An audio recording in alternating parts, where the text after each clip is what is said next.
जय हिंद फ्रेंड्स, नमस्कार। So friends, फ्यूर्जा area Argentina या अर्जेंटीना की वायुसेना आक्रामक रूप से लड़ाकू विमानों की तलाश में है। ध्यान रखें, अर्जेंटीना एयरफोर्स के पास एक पुराना बेड़ा है जिसमें यूएसए निर्मित A4 सीहॉक सबसोनिक एयरक्राफ्ट शामिल है और मिराज फाइटर जेट को 2015 में फेज आउट चरणबद्ध तरीके से हटा दिया गया था और इसने अर्जेंटीना एयरफोर्स को बहुत कमजोर स्थिति में छोड़ दिया। अर्जेंटीना ने हाल ही में अपनी हवाई शक्ति बढ़ाने के लिए युद्ध विमानों की खरीद के लिए 664 मिलियन का बजट अलग रखा था और अर्जेंटीना एयरफोर्स के मुताबिक हमारे तेजस फाइटर जेट एक अच्छा और हमारे बजट के मुताबिक ऑप्शन हो सकता है। हमारे HAL का अध्यक्ष आर माधवन ने इसी साल की शुरुआत में घोषणा की थी इंडियन एयरफोर्स के लिए तेजस लाइट कॉम्बैट एयरक्राफ्ट LCA की मैक 1A की डिलीवरी 2024 से शुरू हो जाएगा। साथ साथ उन्होंने कहा था तेजस जेट की खरीद में कई देशों ने दिलचस्पी दिखाई है। बजट के अनुसार लड़ाकू विमान की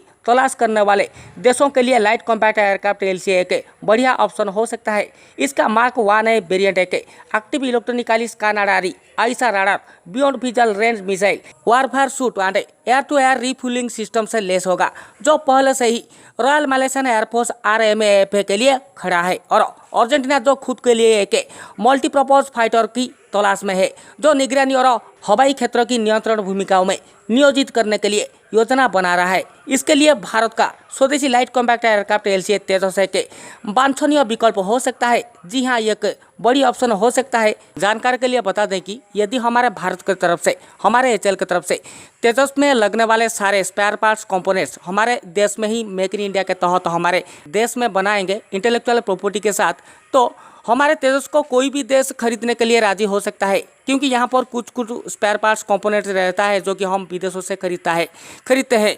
जैसे यूके से इंजेक्शन सीट लिया गया है, तो यूके के साथ अर्जेंटीना का संबंध इतना अच्छा नहीं है, तो यहाँ पर IP इंटेलेक्चुअल प्रॉपर्टी का मुद्दा उठा सकता है यूनाइटेड किंगडम UK। तो इसे देखते हुए हमारे भारत में तेजस के सारे स्पेयर पार्ट्स को मेक इन इंडिया के तहत मैन्युफैक्चर करना चाहिए, डेवलप करना चाहिए।